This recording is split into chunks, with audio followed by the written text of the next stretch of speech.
우리가 이식강 들어가도록 하죠. 자, 여러분 이제 말씀을 드렸는데 이식강 외부 효과가 시험에 나옵니다. 그러니까 시험에 나오는 키워드가 있어요. 그래서 외부 효과 자체가 이제 우리가 문제가 배정이 됐기 때문에 들어가보도록 하죠. 외부 효과입니다. 외부 효과. 자, 외부 효과는 우리가 이제 정과 부가 있어요. 긍정적인 거와 부정적인 것이다. 자, 우리가 달리 표현한다면 정해복과를 외부 경제, 부해복과를 외부 불경제로 합니다. 비경제, 이게 또 합니다. 불경제, 비경제. 자, 그래서 어떻습니까? 이게 이제 외부 효과 자체가 시장 실패의 원인이라 그랬죠.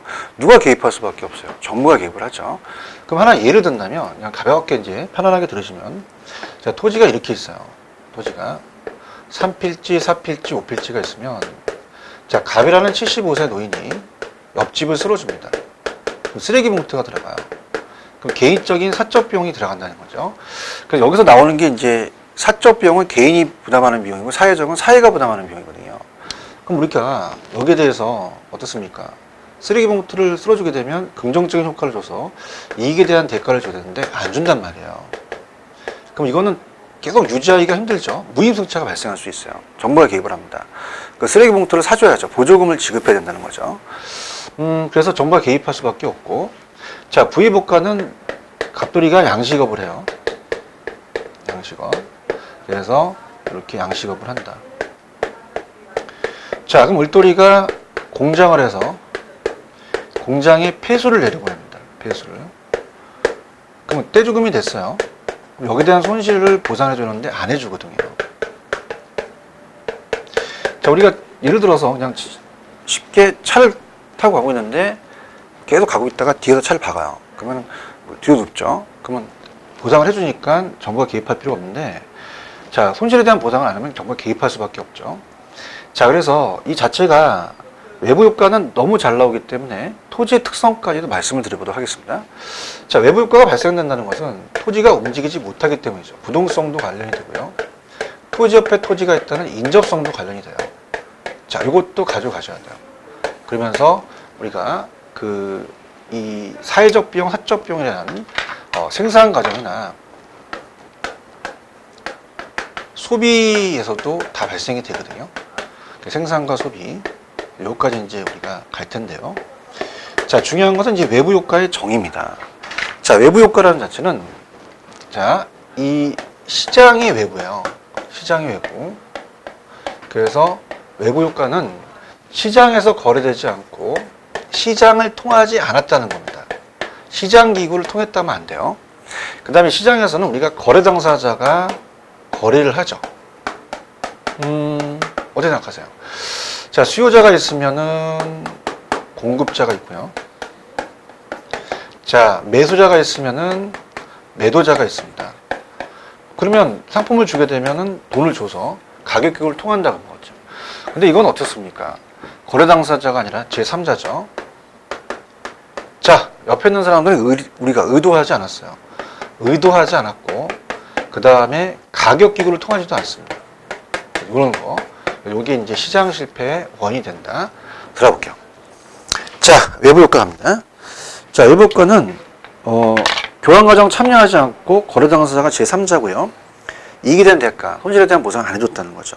그래서 정의회복과를 외부 경제, 부의복과를 외부 불경제로 한다. 자, 그러면은 이제 정의회복과는 외부 경제로서 주택주의 호수라든지 공원이 제3자한테 시장을 통하지 않고 이익에 대한 대가를 안 주죠. 그래서 뭐 예를 들어서 뭐 가수원과 양봉업이 있는데 그건 그냥 참고적으로 보시고요. 그 다음에 이제 경제적인 변화가 이제 다시 박스를 볼 건데, 자, 어떻습니까? 사적 비용이 사회적 비용을 초과하기 때문에 가소 생산한다고 돼 있죠. 자, 우리가 이제 잠깐 여러분들이 교재로 가시게 되면 페이지 201페이지로 한번 가보세요.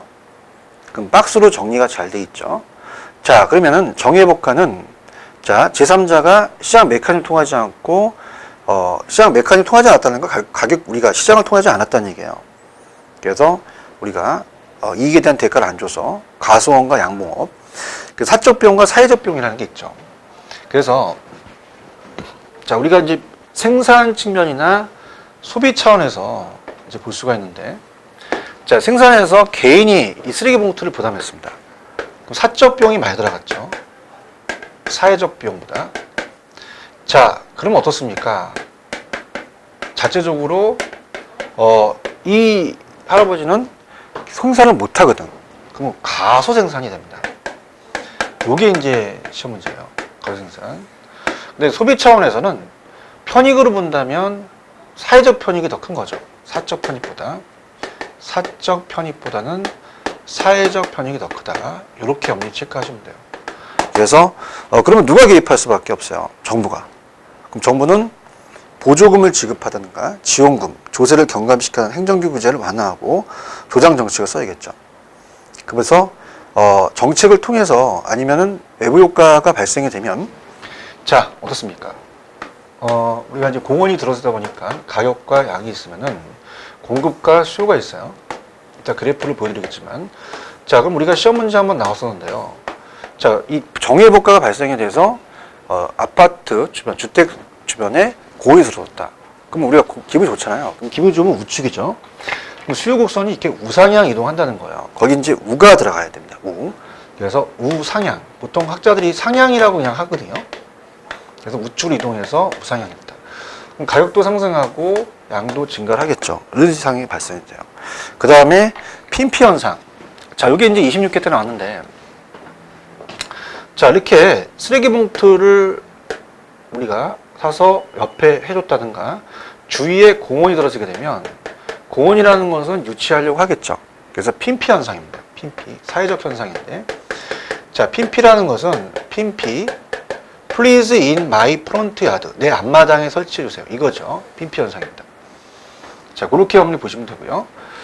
그래서 이제 그게 정의해볼까요? 그래서 이제 앞쪽으로 오셔서 199페이지로 오시면 경제적과의 사적 비용이 사회적 비용보다 초과하니까 가소 생산돼서 공급 곡선을 고정해 수요가 증가하니까 우상향 이동했죠. 그래서 가격 상승하고 양도 증가했다. 핀피 현상이다. 그러니까 정부는 정책적 대응 아까 얘기했고요. 부의회복가입니다. 부의회복가는 손실에 대한 보상을 안 해줬죠. 그래서 이거는 우리가 똑같이 넘기시면은 경제적 변화를 볼게요. 그럼 경제적 변화는 우측에 다시 한번 제가 201페이지를 보여드리면, 자, 이 단계는 시장률을 통하지 않는다든가 제3자라든가 의도하지 않고 손실에 대한 보상을 안 해줬죠. 그럼 사적 비용과 사회적 비용이 있어요. 그러면 여기에 대한 환경 오염에 대한 것을 치유를 사회가 부담합니다. 그럼 사적 비용하고 사회적 비용 중에서 사회적 비용이 더 많이 날아가요. 그러면은 개인적 비용을 줄이죠. 그러면 이거는 과소 생산이 아니라 과대 생산이 됩니다. 과대 생산. 그래서 많이 생산하게 되죠. 그래서 우리가 문제가 발생이 됩니다. 그러면 편익으로 본다면 개인의 사적 편익이 더 큰 거죠. 편익이 사회적 편익보다. 그러면 정부가 개입할 수밖에 없죠. 자, 아까는 보조를 해줬지만 지금 어떻게 돼요? 오염 고해 유발업자한테 개발 손실에 야기되는 그 벌가금을 부과하거나 중과세를 때리겠죠. 지역지구제를 실시하고. 그럼 정책을 통해서 어떻습니까? 상향이동이라는 자체를 정확하게 본다면, 자, 그럼 공급과 수요가 있는데 저게 이 폐수를 내려보내는 시멘트 공장이라고 한다면 어떻습니까? 가격과 양으로 본다면, 자, 시멘트 공급자한테 조세를 부과시키면 얘는 기분이 안 좋으니까 좌측으로 가서 공급을 줄여버려요. 그러면 시멘트 가격이 올라가죠. 양도 줍니다. 그래서 정책을 통해서, 자, 이건 좌상향이죠. 좌측으로 올라갔다는 얘기입니다. 그래서 우측은 양을 얘기를 해요. 앞쪽은. 그 다음에 상향은 가격입니다. 둘 다 가격이 올라갔죠. 그래서 가격은 올라가고 양은 줄더라. 그래서 정책을 통해서 수급량은 감소하고 가격은 상승하고 좌상향이 된다. 그 다음에 이제 좌측에 보시면 이건 님비 현상입니다. 님비 현상. 자, 님비 현상. Not in my backyard. 자, 우리가 화장터라든지 쓰레기 매립장은 들어오지 말게 하죠. Not in my backyard. 그럼 우리가 어떻습니까? 님비죠, 님비.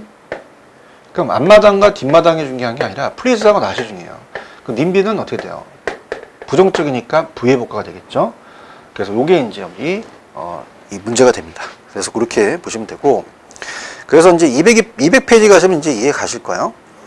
자, 제조업자들이 방출하는 오염물질과 양식업에 피해를 줄 수 있죠. 사회적 비용이 사적 비용을 초과해서 과대 생산을 합니다. 그래서 규제를 가하게 되면 어떻게 돼요? 우리가 그만큼 생산 비용이 증가하니까 제품의 가격 상승에서 자재값 상승으로 비용 상승 주택 공급을 감소시켜서 공급곡선 자상향. 그럼 어떻게 됩니까? 우리가 자재값이 올라가면 주택가치도 올라가겠죠. 균형 수급량 감소. 빈비 현상이다. 정부의 정책은 어떻게 돼요? 환경 오염물을 부과시거나 조세를 증가시켰죠. 그래서 외부 효과에 대한 해결책은 어떻습니까? 우리가 그 공해방지법이나 지역지구제, 토지이용규제에 대한 부해복과, 지역지구제는 또 우리가 설명할 거거든요. 부해복과를 제거시켜서 하는 수단이 있고요. 그래서 정부에 대한 실패가 나타나기 때문에 완전히 해소할 수는 없죠. 대체할 수는 없고요. 많은 사람들이 정의회복과를 계속 유지하게 하지만 주민들이 상충해서 서로 어떻습니까? 공동보조가 취하기 힘들다면은 쓰레기 봉투를 사서 쓰러지게 되면 다음엔 다음 사람이 쓰러지는데 그게 어렵다는 얘기죠. 그래서 무임승차가 되다 보니까 정부가 개입할 수밖에 없고, 시장 실패를 교정하기 위해서 정부 개입이 오히려 자원 배분에 져야 되는 정부의 실패라는 게 있다는 얘기예요. 그래서 오른쪽 정부의 실패를 한번 볼게요. 정부의 실패. 코스 정리와 이제 연결이 되는데요. 자, 이렇게 합니다. 여러분들이 보실 때 우리가 부동산 시장의 기능이 있었어요.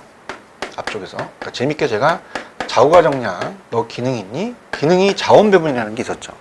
그래서 우리도 부동산도 원하는 사람한테 이윤이 있는 쪽으로 자원 배분이 돼요. 근데 앞쪽에서 우리는 효율적 자원 배분이 안 되기 때문에 시장이 불안전합니다. 그렇기 때문에 이게 시장의 실패가 나타나죠.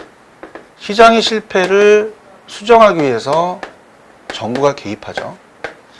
정부가 개입하는데 정부 개입이 더 자원 배분을 안 되게 할 수도 있다는 얘기죠. 자, 옛날에 이제 강남을 계속 가격 떨어뜨리려고 예전에 831 정책, 많은 정책을 얘네 썼죠. 그때 더 올라갔잖아요. 이거 이제 정부의 실패라는 얘기입니다. 정부의 실패가 나타나기 때문에 자, 정부에 대한 개입을 부정한 학자가 있어요. 그게 바로 코즈입니다. 코즈 정리. 그럼 코즈는 정부가 개입하지 말라는 얘기죠. 자, 왜 그러냐면, 자, 보세요. 자, 얘가 공해방지 시스템을, 공장이, 시멘트 공장이 폐수를 내려버릴까봐 공해방지 시스템을 설치하려고 합니다. 공해방지 시스템이 비싸서 설치 안 하죠.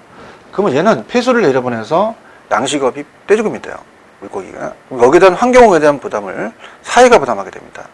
그러면 정부 입장에서는 열받으니까 환경오염물 부과시키겠죠. 때려주겠죠.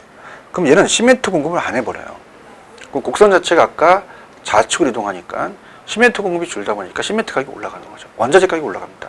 주택 가격도 상승하고 임대료가 올라가니까 정부가 개입해서 안 좋아진다는 거죠. 코즈는 정부가 개입하지 말라는 얘기예요. 밑에 갑니다.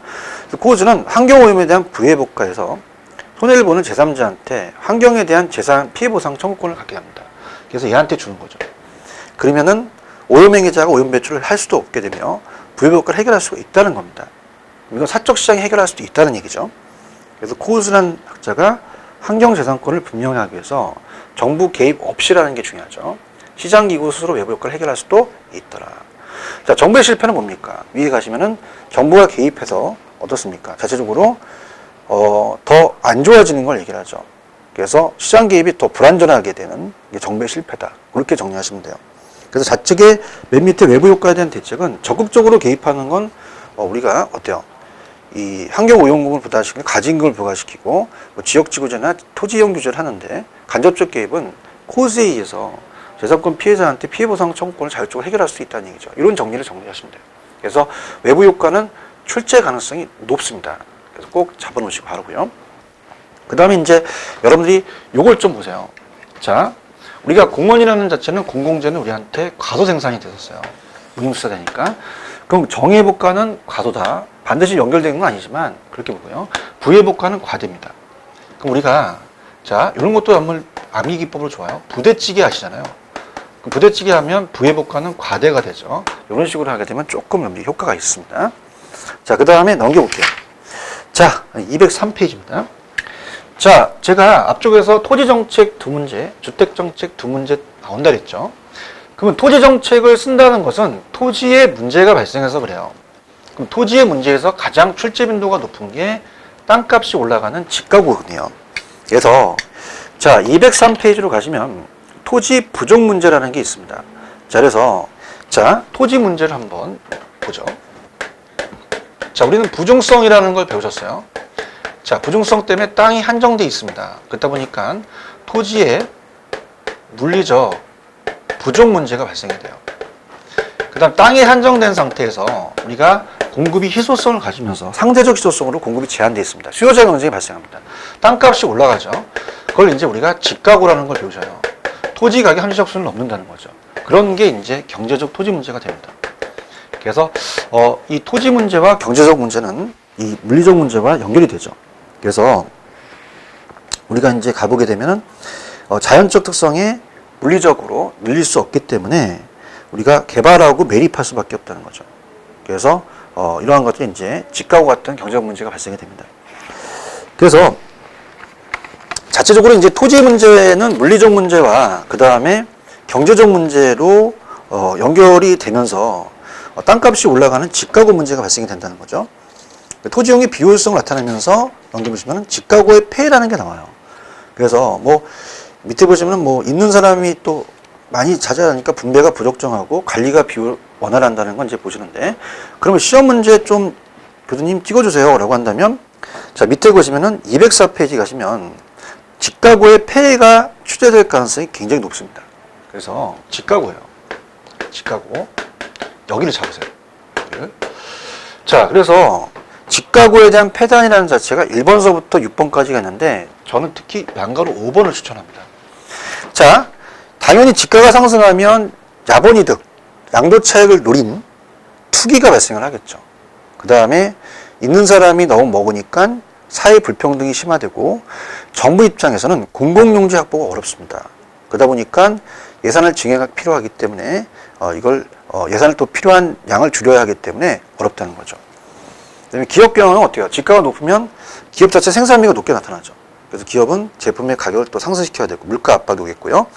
토지용의 악영향이라는 것은 자 건설에서는 도심에서는 타산이 안 맞아요. 난개발이죠. 매각을 가다 보니까 스프롤 현상이 발생돼서 매각이 또 어떤 토지용에 대한 분할 이용이 촉진되어 가밀화되는 현상이 발생이 돼서 이용이 영향을 주죠.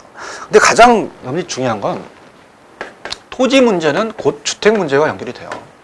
그래서 자 땅값이 비싸지니까 토지 취득 비용이 많이 들어갑니다. 건설회사가. 그러면 주택에 대해서 택지비가 많은 비용이 들기 때문에 건축비료가 줄어들어서 질적 수준을 낮추는 거겠죠. 택지 취득이 어렵고요. 그다음 건물을 고층화시킵니다. 고층화시킨다는 것은 우리가 나중에 집약적이라는 단어를 배우실 거예요. 토지를 한정하고 노동과 자본을 많이 투입한다. 요게 나왔었어요. 자, 그 다음에 어떻습니까?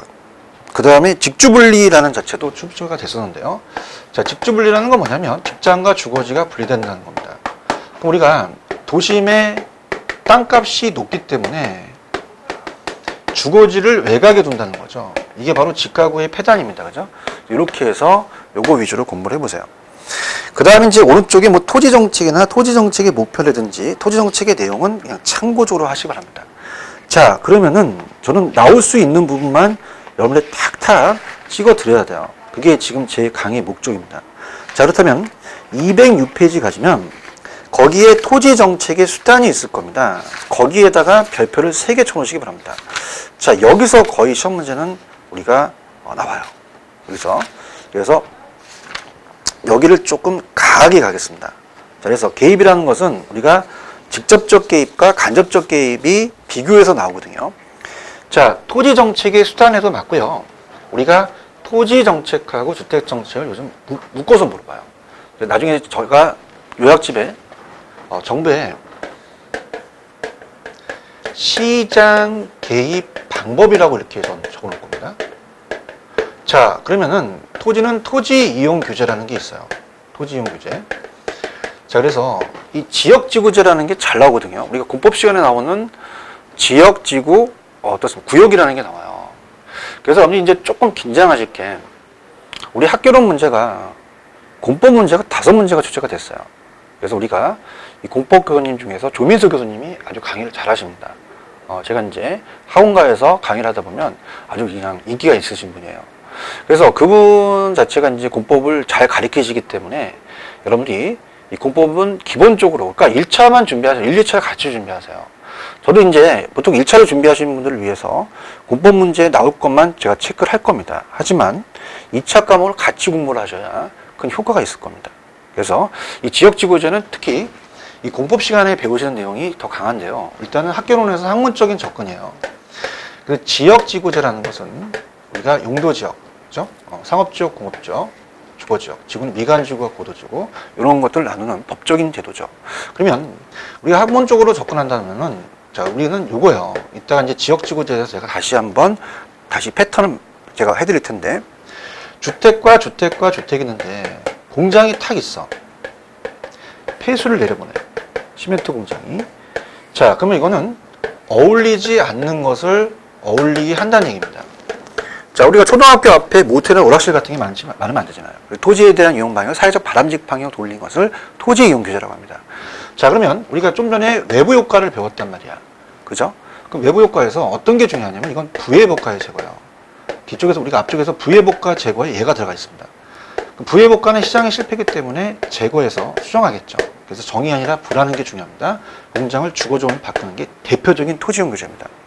그래서 토지 이용 규제는 지금 토지에 대한 이용을 사회적 바람직 방향으로 돌리기 때문에 거기 보시면 개별 토지 이용자의 토지 이용 행위를 사회적으로 바람직한 방향을 유도한다. 그래서 용도 제한 등의 법적 우리가 어떻습니까? 사회적 조치에 의해서 구속 제한하는 개입 방법으로, 자, 우리가 건축 규제라든지 그 다음에 지역지구라든지 각종 토지구획 규제, 정부 인허가 이런 것들이 토지이용 규제다, 그렇게 가져가세요. 그런데 자, 우리가 시험 문제는요, 자, 나중에 이제 기출문제집을 자세히 보시면 이거보다도 두 가지에 대한 비교예요. 직접과 간접에 대한 비교입니다. 책에 없는 것도 제가 출제됐던 것들을 말씀을 드릴 텐데요. 자, 갑니다.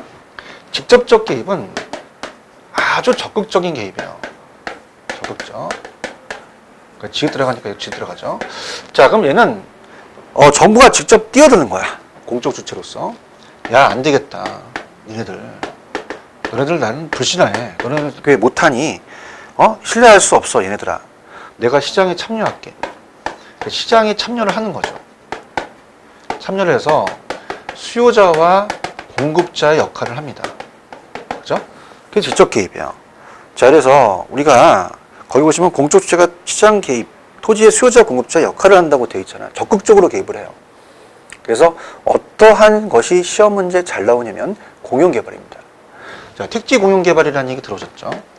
자, 공용개발이 이제 우리가 보통 신도시 개발이에요. 신도시 개발. 자, 그래서 요거 잘 뜹니다.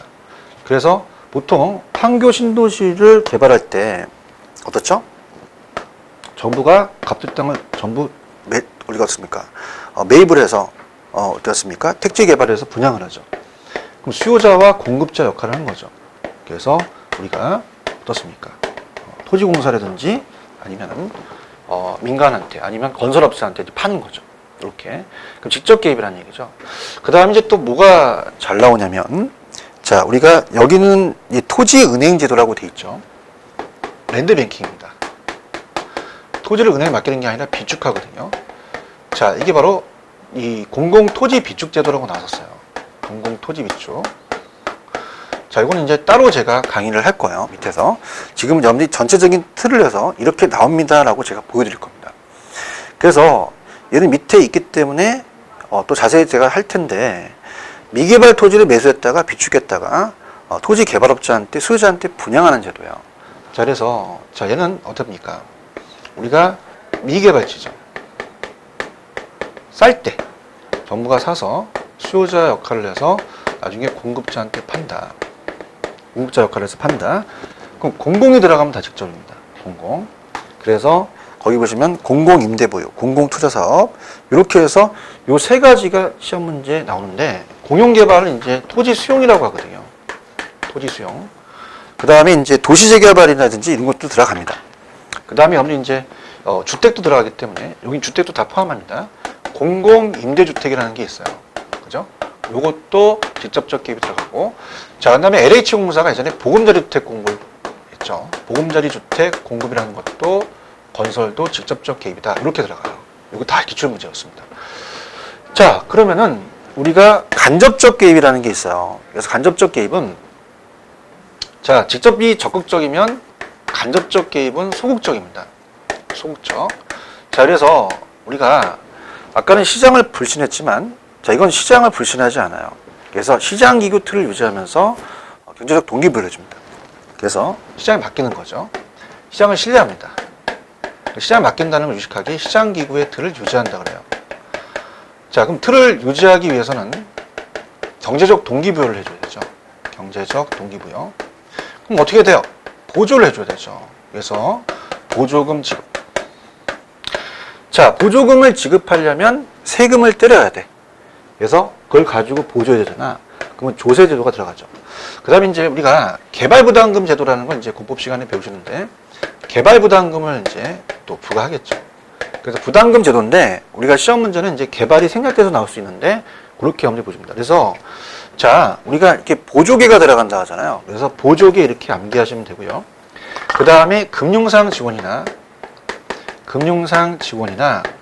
그 다음에 행정상 지원이라는 게 뜹니다. 이런 거, 이런 게 다 들어간다. 그 다음에 좀 나왔던 게 제 요약집에서 나왔던 걸 출전이 뺏겼는데 대부 비율이에요. LTV, 담보인정 비율이죠. 그 돈 빌릴 수 있는 비율을 조정하는 것도 간접이다. 그렇게 합니다. 보조개라는 걸 암기하시면 될 것 같아요. 그래서 얘는 어떻게 됐지? 자, 간접적 개입은 시장기구의 골고루 유지하면서 그 기능을 통해 소기의 효과를 노리는 방법이다.